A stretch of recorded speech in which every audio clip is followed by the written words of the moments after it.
Yanamala Revanth Reddy scheme.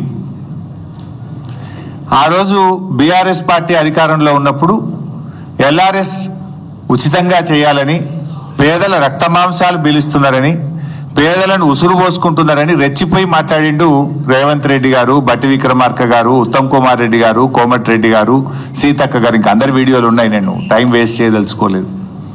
కానీ ఇవాళ ఏమంటున్నారు, డబ్బు కట్టాల్సిందేనట. ఇప్పుడు 15,000 కోట్ల రూపాయల డబ్బు కట్టండి అని అధికారులకు ఛార్జ్ మెమోలు ఇస్తున్నారు. ఏమైంది, ప్రజల దగ్గర డబ్బు కట్టిస్తలేరు. ప్రజల్ని బెదిరించండి, అవసరమైతే కడీలు వీకండి, లేఅవుట్లు కూల్చండి, ప్రజల చేత డబ్బు కట్టించండి అని చెప్పి ఇవాళ ప్రజల రక్త మాంసాలు పీల్చి ఇవాళ ఎల్ఆర్ఎస్ డబ్బులు పేద ప్రజల దగ్గర వసూలు చేస్తూ ఉన్నారు. నేను అడుగుతా ఉన్నా, ఆ రోజు ఉచితంగా చేయాలన్న మీరు ఇవాళ పేద ప్రజల రక్త మాంసాలు ఎందుకు పీలుస్తున్నారు? ఎందుకు ఎల్ఆర్ఎస్ కు ప్రజలు డబ్బులు కట్టాలి? కట్టద్దు అని బట్టి విక్రమార్క మాట్లాడింది కదా, గదే మాట మేమంటున్నాం. తెలంగాణ ప్రజలారా ఎల్ఆర్ఎస్ కట్టకండి, ఆనాటి బట్టి గారి మాటని నేను ఇవాళ చెప్తా ఉన్నా. నిజంగా మీరు మనుషులైతే, మాట మీద నిలబడే తత్వం ఉంటే, పేదల మీద ప్రేమ ఉంటే ఎల్ఆర్ఎస్ ను ఉచితంగా చేయాలని బీఆర్ఎస్ పార్టీ సిగ్గు. ఒక విషయం పైన నిన్నొక మాట మాట్లాడడం, ఈరోజు ఒక మాట మాట్లాడడం, రేపు ఒక మాట మాట్లాడడం, ఇది డబుల్ స్టాండర్డ్స్. నిన్నొక మాట, నేడొక మాట, రేపు ఒక మాట. ఇందులో రేవంత్ రెడ్డి గారు పిహెచ్డి చేసిండు. మాట మార్చడంలో, పూటకో మాట మాట్లాడడంలో పిహెచ్డి చేసిండు రేవంత్ రెడ్డి గారు. ఉల్టా ఇంకా మళ్ళీ ఆయన్నే అంటాడు, దబాయిస్తాడు.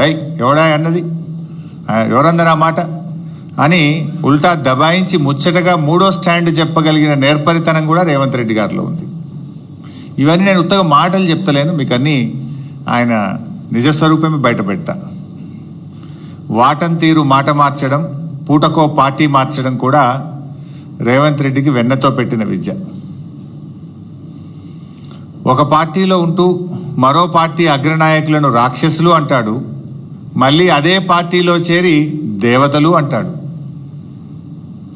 రాక్షసులు అన్న నోటితోనే దేవతలని కూడా పొగుడతాడు.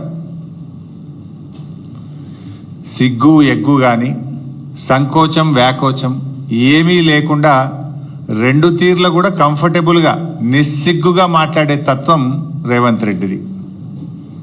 సో ఏడాది పాలన పూర్తయిన సందర్భంగా ఈ ఘనత వహించిన మన రాష్ట్ర ముఖ్యమంత్రి రేవంత్ రెడ్డి గారి డబుల్ స్టాండర్డ్స్కు సంబంధించిన కొన్ని విషయాలను శాంపుల్గా మీకు చూపిస్తాను. చూపించాలంటే ఇంకా చాలా ఉన్నాయి. ఇప్పుడే కూర్చుంటే మా లక్ష్మారెడ్డి అని ఒక 10 కొత్త పాయింట్లు చెప్పిండు నాకు. నేను కొన్ని ఇవాళ చూపిద్దాం అనుకున్నా కానీ గిదున్నది అని కొత్తవి చెప్పిండు ఇప్పుడు నాకు. నిజంగా అన్ని చూపించాలంటే రేపు పొద్దుగాల దాకా చూపించచ్చు రేవంత్ రెడ్డి డబుల్ స్టాండర్డ్స్ మీద. కానీ యనమల గారి కొన్ని ఆనిముత్యాలు ఇప్పుడు మీ ముందు ప్రదర్శిస్తాను. రైతు బంధు చూపించు బాబు. పంటలకే ఇస్తున్నావు కదా, 3వ పంటకి ఎందుకు ఇస్తలేవు? పంటకు 5,000 ఎకరానికి ఇచ్చినావు, 2 పంటలకే ఇచ్చిన సన్నాసి రైతు బంధు. మరి 3 పంటలు పండిస్తే 3 సార్లు ఎందుకు ఇస్తలేవు రైతు బంధు? భూమి లేని ఉపాధి హామీ కూలీలకు కూడా సంవత్సరానికి 12,000 రూపాయలు ఇస్తామని చెప్పినాము. ఈ భూమి యజమానికి వచ్చేది కౌలు రైతుకు వచ్చేది కౌలు రైతుకు వస్తుంది. ఒకరికి ఇచ్చి ఒకరికి ఎగ్గొట్టే విధానం లేదు. అది కౌలు రైతు మాట్లాడుకోవాల్సిన అవసరం ఉంది.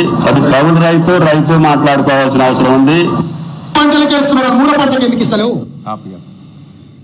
మీరు చూశారు, 2 పంటలకే ఎందుకు ఇస్తావు, 3 పంటలకు రైతు బంధు ఇవ్వాలన్నాడు. ఉన్న పంటకు ఎగబెట్టిండు కదా ఈ రేవంత్ రెడ్డి. ఇప్పుడు ఉన్న పంటకే రైతు బంధు ఎగబెట్టిండు.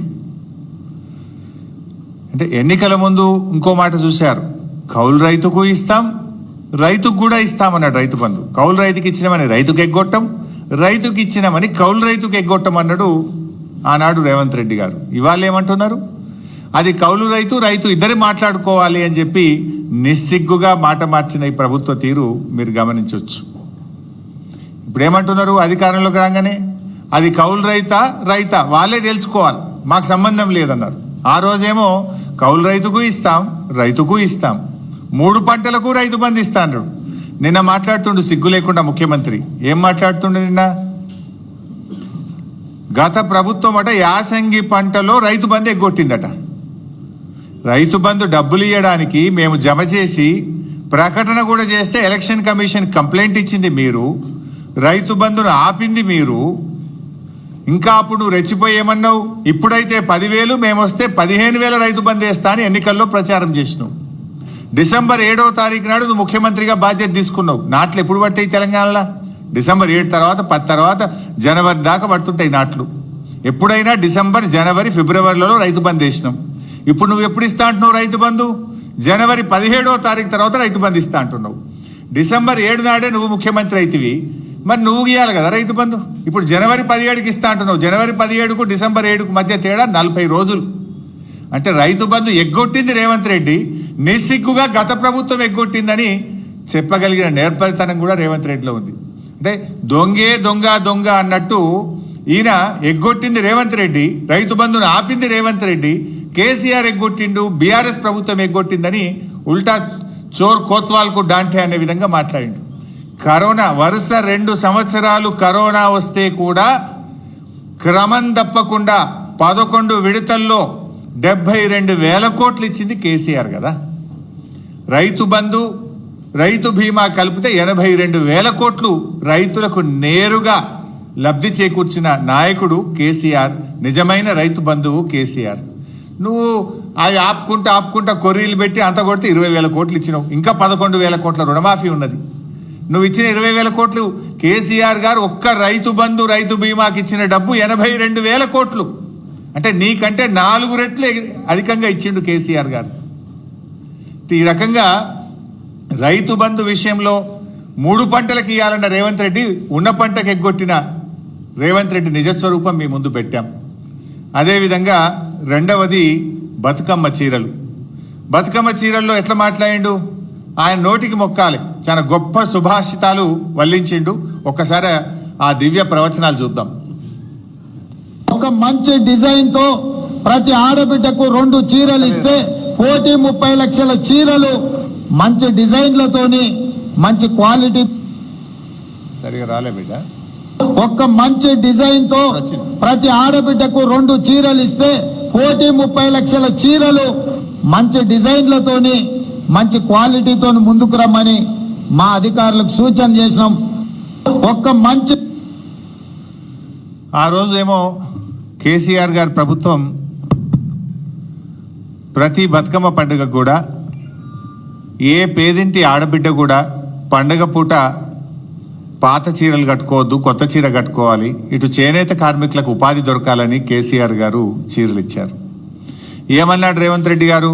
చాలా మంచి డిజైన్లు ఇస్తాం, ఒక్క చీర కాదు 2 చీరలు ఇస్తా అన్నాడు. కానీ ఉన్న చీర ఎగబెట్టిండు కదా రేవంత్ రెడ్డి. మన తెలంగాణలో ఆడపిల్లల్ని మహాలక్ష్మిలుగా చూస్తాం. జనరల్గా ఆడపిల్లలకు కట్నం పెడతామంటే ప్రాణం పోయినా సరే ఆడపిల్ల కట్నం తప్పకుండా ఇస్తాం, చెల్లించుకుంటాం, వాళ్ళ మాట తప్పకుండా ఇస్తూ ఉంటాం. ఆడపిల్లకు మాట ఇచ్చి తప్పితే అది పెద్ద పాపంగా మనం తెలంగాణలో భావిస్తూ ఉంటాం. మరి అలాంటి ఆడపిల్లల్ని, మన అక్కా చెల్లెల్ని మోసం చేసినటువంటి చరిత్ర ఇవాళ రేవంత్ రెడ్డి గారిది. ఆ రోజేమో 2 చీరలు ఇస్తా అన్నాడు. 2 చీరలు కాదు కదా, కనీసం జాకెట్ పీస్ కూడా ఇవ్వలేన. జాకెట్ పీస్ కూడా ఇవ్వలే. పండుగ పూట ఆడపిల్లల్ని రేవంత్ రెడ్డి ఏ రకంగా బాధ పెట్టిండో, ఏ రకంగా మోసం చేసిండో ఆయన డబుల్ స్టాండర్డ్స్ ఇప్పుడు మన మహిళల విషయంలో చూసాం. అదేవిధంగా మూడోది ఎల్ఆర్ఎస్ చూపిస్తావునా? అప్పుడు ఎల్ఆర్ఎస్ మీద ఏఆర్ఎస్ ఏందో ఒక్కసారి చూద్దాం. ఏఆర్ఎస్ అంటే ఏందనుకుంటున్నారా? ఎల్ఆర్ఎస్ అయిపోయింది, ఇంక ఎంఆర్ఎస్ తెస్తాడంట. పెద్ద మంచి లేదు, పెద్ద మంచి ఎల్ఆర్ఎస్ అంటే అదే ఇంక ఎంఆర్ఎస్ కూడా తెచ్చేటట్టు ఉన్నాడు. అదేంటి అంటే మ్యారేజ్ రెగ్యులరైజేషన్ స్కీమ్ సార్. వాళ్ళ రక్తాన్ని పీల్చాలనేటువంటి ఆలోచనతో రాష్ట్ర ప్రభుత్వం ఉంది. వీలైతే అసలు కట్టబాకండి. ఇబ్బడి ముబ్బడిగా మీరు తీసుకొచ్చిన అప్పులన్నింటినీ కట్టడానికి ఆ అప్పుల భారం ఈ రోజు ప్రజల మీద వేస్తా ఉన్నారు. ఈ రకంగా ఎల్ఆర్ఎస్ సబ్జెక్ట్ కూడా ఉంది. ఈ ఎల్ఆర్ఎస్ సబ్జెక్ట్